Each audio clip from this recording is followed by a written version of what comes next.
നമസ്കാരം. ഈ കൊറോണയുടെ കാലഘട്ടത്തിൽ വളരെയധികം വിഷമങ്ങൾ നമ്മൾ അനുഭവിക്കുന്നുണ്ട്. സ്കൂളുകളിലെത്താൻ നമുക്കാർക്കും സാധ്യമല്ല. പക്ഷേ സാങ്കേതിക വിദ്യയുടെ ഒരു പ്രയോജനപ്പെടുത്തിക്കൊണ്ട് നമ്മളെല്ലാ ദിവസവും ക്ലാസ്സുകൾ നടക്കുന്നുണ്ട്. അപ്പോൾ ഇന്നത്തെ ക്ലാസ് ലിബ്രെ ഓഫീസിനെ കുറിച്ചിട്ടാണ്. ലിബ്രെ ഓഫീസ് തുറക്കാൻ വേണ്ടിയിട്ട് ആപ്ലിക്കേഷനിൽ ഓഫീസിൽ ലിബ്രെ ഓഫീസ് എന്നിട്ടുള്ള ഭാഗങ്ങളിൽ ക്ലിക്ക് ചെയ്യുക. ലിബ്രെ ഓഫീസ് തുറന്നു വന്നു കഴിഞ്ഞാൽ നമുക്ക് ഇങ്ങനെയാണ് ഒരു വിൻഡോ ആണ് കിട്ടുന്നത്. ഇന്ന് നമ്മൾ ചെയ്യാൻ പോകുന്നത് ഓരോ കുട്ടികൾക്കും കിട്ടേണ്ട ഓരോ വിഷയത്തിലും കിട്ടേണ്ട മാർക്കുകളെ കുറിച്ചിട്ട് അവയുടെ പെർസെൻറ്റേജ് ടോട്ടൽ ആ കുട്ടി ടോട്ടലായിട്ട് പാസ്സായിട്ടുണ്ടോ ഇല്ലയോ എന്നുള്ള കാര്യങ്ങളെ കുറിച്ചിട്ടാണ്. അപ്പോൾ അതിന് വേണ്ടിയിട്ട് നമ്മൾ ആദ്യം ചെയ്യേണ്ടത് ഈ കളിയിൽ ക്ലിക്ക് ചെയ്തിട്ട് അവിടെ സീരിയൽ നമ്പർ എന്നുള്ളത് ക്ലിക്ക് ചെയ്യുക. അടുത്തതായിട്ട് നെയിം എന്നുള്ളത് കൊടുക്കുക. പിന്നെ ഓരോ വിഷയത്തിൻ്റെയും മാർക്കുകൾ ചേർക്കുക. Malayalam first, Malayalam second, English, അത് കഴിഞ്ഞാൽ ഹിന്ദി,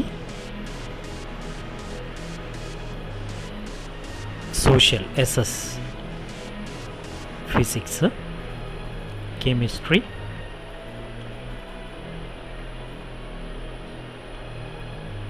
ബയോളജി, മാത്സ്. ഇനി നമ്മൾ കൊടുക്കാൻ പോകുന്നത് ടോട്ടൽ എന്നുള്ള കളറാണ്. അത് കഴിഞ്ഞാൽ ആ കുട്ടിക്ക് ടോട്ടലായിട്ട് കിട്ടിയ പേഴ്സൻറ്റേജും കൂടി നമ്മൾ കാണുന്നുണ്ട്.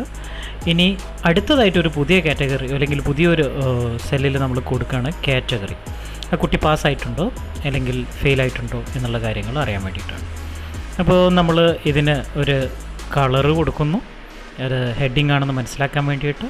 അതുപോലെ തന്നെ ഇവയ്ക്ക് എല്ലാം ഒരു ഓർഡർ കറക്റ്റ് ആവാൻ വേണ്ടിയിട്ട് എല്ലാത്തിനെയും സെൻട്രലൈസ്ഡ് ആയിട്ട് അലൈൻ ചെയ്യുന്നു.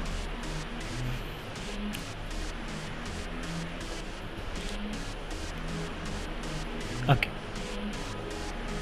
അപ്പോൾ ഇനി ഇതിനൊന്ന് സെലക്ട് ചെയ്യുന്നു. സീരിയൽ നമ്പറിന് ഇതായി ഞാൻ വളരെ കുറച്ച് മാത്രമുള്ളതുകൊണ്ട് കൃത്യമായിട്ട് അലൈൻ ചെയ്തിട്ടുണ്ട്. നെയിം കുറച്ച് വലുതാക്കിയിട്ടുണ്ട്. സീരിയൽ നമ്പർ 1 മുതൽ 5 വരെയാണ് നമ്മളിപ്പോൾ ടൈപ്പ് ചെയ്യുന്നത്. ശ്രദ്ധിക്കുക, ഞാൻ 1, 2, 3 എന്ന് ക്ലിക്ക് ചെയ്തതിന് ശേഷം താഴെയുള്ള അത് കഴ്സർ മൂവ് ചെയ്തിട്ട് 5 വരെ ആക്കിയിട്ടുണ്ട്. കുട്ടികളുടെ പേര് ഇവിടെ ടൈപ്പ് ചെയ്യുകയാണ്. അപ്പോൾ ഓരോ കുട്ടിയുടെയും പേര് അതിനനുസരിച്ച് ടൈപ്പ് ചെയ്യുന്നു. 5 കുട്ടികളുടെ പേരാണ് നമുക്ക് ടൈപ്പ് ചെയ്യാനുള്ളത്.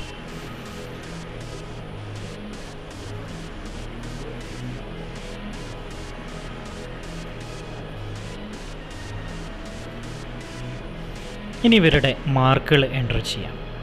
ഓരോ കുട്ടിക്കും ഓരോ വിഷയത്തിലും കിട്ടിയിട്ട് അതിന് മുമ്പ് നമുക്ക് ഓരോന്നും ഓരോ വിഷയവും എത്ര മാർക്കാണിലാണ് എന്നുള്ളത് അസൈൻ ചെയ്യണം.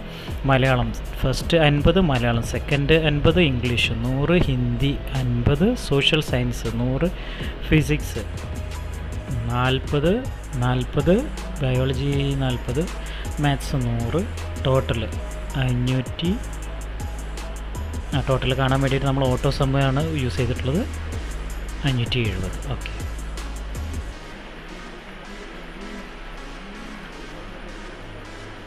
പക്ഷേ മാർക്കിൽ ചെറിയൊരു വ്യത്യാസമുണ്ട്, 570. അപ്പോൾ ഫിസിക്സിനെയും കെമിസ്ട്രിയും ബയോളജിയും നമ്മൾ മാർക്ക് മാറ്റി കൊടുക്കുന്നു. ഫിസിക്സ് 50, കെമിസ്ട്രി 50, ബയോളജി 50 എന്നുള്ള രീതിയിലാണ്. ഇനി പേഴ്സൻറ്റേജ് കാണുക എന്നുള്ളത്. പേഴ്സൻറ്റേജ് കാണാൻ വേണ്ടിയിട്ട് നമ്മൾ സാധാരണ ചെയ്യുന്നത് പേഴ്സൻറ്റേജ് കാണാം അല്ലേ. അതിന് വേണ്ടിയിട്ട് നമ്മൾ ഫുൾ മാർക്ക് എൻ്റർ ചെയ്യണം, കുട്ടികളുടെ മാർക്കുകൾ എൻ്റർ ചെയ്യണം. അപ്പോൾ അതിന് വേണ്ടിയിട്ട് നമ്മൾ ഓരോ കുട്ടിക്കും മാർക്ക് എൻ്റർ ചെയ്തുകൊണ്ടിരിക്കുകയാണ്. മലയാളം ഫസ്റ്റ് എൻ്റർ ചെയ്തു, ഇനി മലയാളം സെക്കൻഡ്, ഇംഗ്ലീഷ് കൂടി എൻ്റർ ചെയ്യണം. ഇംഗ്ലീഷ് 100ലാണുള്ളത്, അത് എൻ്റർ ചെയ്യുന്നു.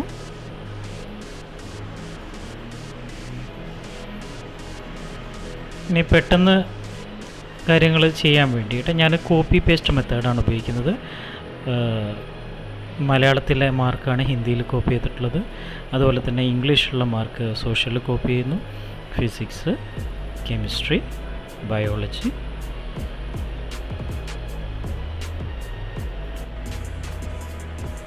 മാത്സ്.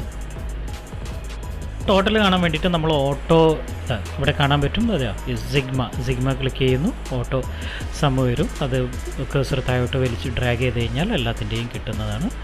അപ്പോൾ എല്ലാത്തിൻ്റെയും മാർക്ക് വന്നു. ഇനി ഇവിടെ ഈ ഫംഗ്ഷനാണ്, അല്ലെങ്കിൽ ഈ ഫംഗ്ഷനിൽ നമ്മൾ യൂസ് ചെയ്യുന്നത് പെർസെൻറ്റേജിന് വേണ്ടിയിട്ട്, പെർസെൻറ്റേജിന് കാണാൻ വേണ്ടിയിട്ട് നമ്മൾ ചെയ്യുന്നത് ഈസ് ഈക്വൽ ടു 600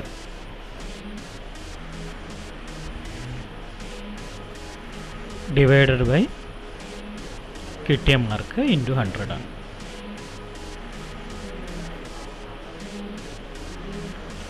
അപ്പോൾ ഇതിൽ ഡെസിമൽസ് ഒന്നും വന്നിട്ടില്ല, അതുകൊണ്ട് ഞാൻ റൈറ്റ് ക്ലിക്ക് അമർത്തിയിട്ട് അതിൻ്റെ ഫോർമാറ്റ് സെൽസിൽ പോയി അതിൻ്റെ ഡെസിമൽസ് 2 ഡെസിമൽസ് ആക്കിയിട്ട് മാറ്റുകയാണ് ചെയ്തിട്ടുള്ളത്. പെർസെൻറ്റേജും ഇവിടെ കൃത്യമായിട്ട്.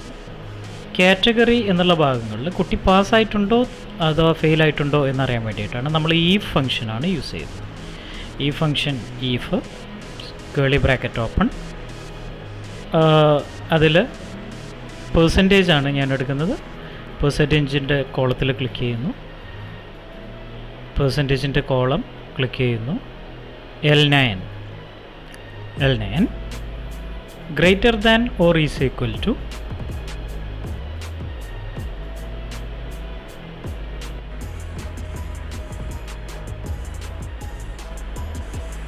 40.00. ഞാൻ ഡെസിമൽ ഉപയോഗിക്കുകയാണ് ആക്യുറസി കിട്ടാൻ വേണ്ടിയിട്ട്. ഇനി കോമ ഇട്ടിട്ട് ഞാൻ സ്ട്രിങ്സിൽ അടിക്കാൻ പോകുന്നത് പാസ്റ്റ് എന്നാണ്. സ്ട്രിങ് ക്ലോസ് ചെയ്യുന്നു, കോമ ഇടുന്നു. ഇനി എൽസ് ആണ്, അത് സംഭവിച്ചിട്ടില്ല എങ്കിൽ 40 കുറവാണ് എങ്കിൽ എന്ത് ചെയ്യണം? ഫെയിൽഡ് എന്നുള്ളത് കൊടുക്കുന്നു. ഇപ്പോൾ നിങ്ങൾക്ക് കാണാം എല്ലാ കുട്ടികളും പാസ്സായിട്ടുണ്ട്, കാരണം എല്ലാവർക്കും 40% മുകളിൽ മാർക്കുണ്ട്. അപ്പോൾ നമ്മൾ ചെയ്യുന്ന ഒരു കാര്യം, അതിൽ ഏതെങ്കിലും ഒരു കുട്ടിയെ മാർക്ക് നമ്മൾ 40% താഴേക്ക് മാറ്റണം. അതുകൊണ്ട് ഞാൻ 3ാമത്തെ കുട്ടിയെയാണ് സെലക്ട് ചെയ്തിട്ടുള്ളത്. ആ കുട്ടിയുടെ എല്ലാ മാർക്കും ഞാൻ മാറ്റി കൊടുക്കുകയാണ്, കാരണം നമ്മുടെ കണ്ടീഷൻ കറക്റ്റാണോ എന്ന് അറിയേണ്ടതുണ്ട്. അതുകൊണ്ട് മുഴുവൻ ഇതും മാറ്റി കൊടുക്കുന്നു. ഇപ്പോൾ നിങ്ങൾക്ക് കാണാൻ പറ്റും കുട്ടിയുടെ ഇതിൽ കാറ്റഗറിയിൽ ഫെയിൽഡ് എന്നാണ് വന്നിട്ടുള്ളത്. അപ്പോൾ എല്ലാത്തിനെയും നമ്മൾ സെലക്ട് ചെയ്യുന്നു, എന്നിട്ട് ബോർഡർ കൊടുക്കുന്നു. ആവശ്യമില്ലാത്തത് നമ്മൾ ഡിലീറ്റ് ചെയ്ത് കളയുന്നു.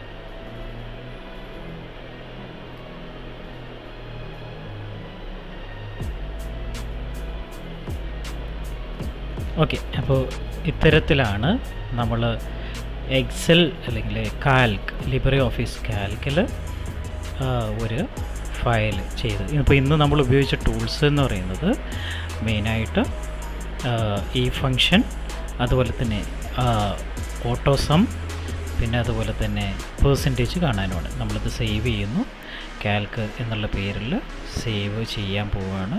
അപ്പോൾ എല്ലാ കുട്ടികളും ലിബ്രെ ഓഫീസ് കാൽക്കിൽ എങ്ങനെയാണ് ഒരു മാർക്ക് ലിസ്റ്റ് ഉണ്ടാക്കുക, അതുപോലെ തന്നെ എങ്ങനെയാണ് ടോട്ടൽ കാണുക, പെർസെൻറ്റേജ് എങ്ങനെ കാണണം, അതുപോലെ തന്നെ ഒരു ഈ ഫംഗ്ഷൻ ഉപയോഗിച്ചിട്ട് പാസ്ഡ് ഫെയിൽഡ് ഈ 2 ക്രൈറ്റീരിയയെ എങ്ങനെ ശരിയാക്കണമെന്നും നിങ്ങൾ പഠിച്ചു എന്ന് വിശ്വസിക്കുന്നു. അപ്പോൾ എല്ലാവർക്കും നല്ലൊരു രാത്രി ആശംസിച്ചുകൊണ്ട്